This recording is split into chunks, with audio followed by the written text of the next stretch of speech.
So we're back here with Lynne Sterrett at CES 2026. Lynne Sterrett is our Vice Chair of Clients and Industries. Last time we talked about labor. Today we're going to talk about trust. Trust is such a critical element of every single person engaging in healthcare. So Lynne, what I would have to ask you is there's barriers and opportunities within trust. What are the drivers? What do you see? Well, I really think that it's both, as you said. There's barriers to people feeling they have to own their data and protect it. And then because I don't think we've given them an environment where there's radical transparency to what their data is being used for.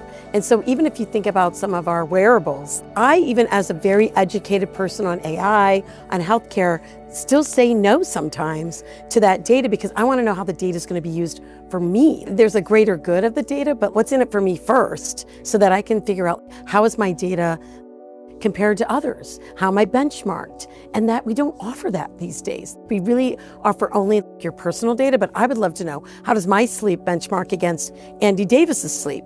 And so I feel like we have to do a couple things about offering more incentives to actually get people to give their data for the common good.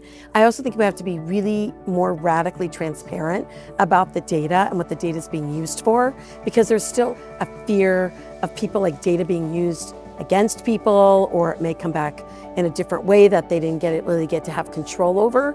So I feel like we've got to do it both ways. Yeah, and I've shared this story before, and so you know this, but I talk about elements of trust. I have a lot of faith in Deloitte and what we do because I have a predisposition to Alzheimer's. So think about that. Sharing that data is really hard. Imagine how radical we could be if ever we trust that it wouldn't get used against you. But at this moment, it takes a lot to be able to stand out there and saying, I'm dealing with this, how can I get it personalized? And I think that's one of the bridges that we do need to be able to close is how can everyone feel comfortable? They can work with their organizations and it doesn't work against them, it works for them, right? Yeah, and I love the point about our employers could actually be the first line of defense, because I don't think we're finding it within our community health practices yet. If you feel trust with your employer, maybe we start there and then we kind of bridge it to the health systems. But I think there's a lack of trust right now with healthcare in general.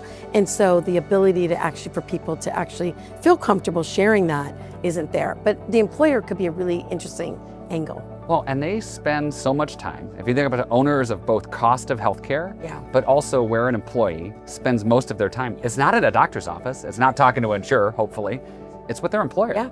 And so what a way to actually start to embed that trust. Great. So here with Lynne Sterrett, this is part 2 of a series of questions that we have the opportunity to ask our clients and industries leaders, so we'll be back next time.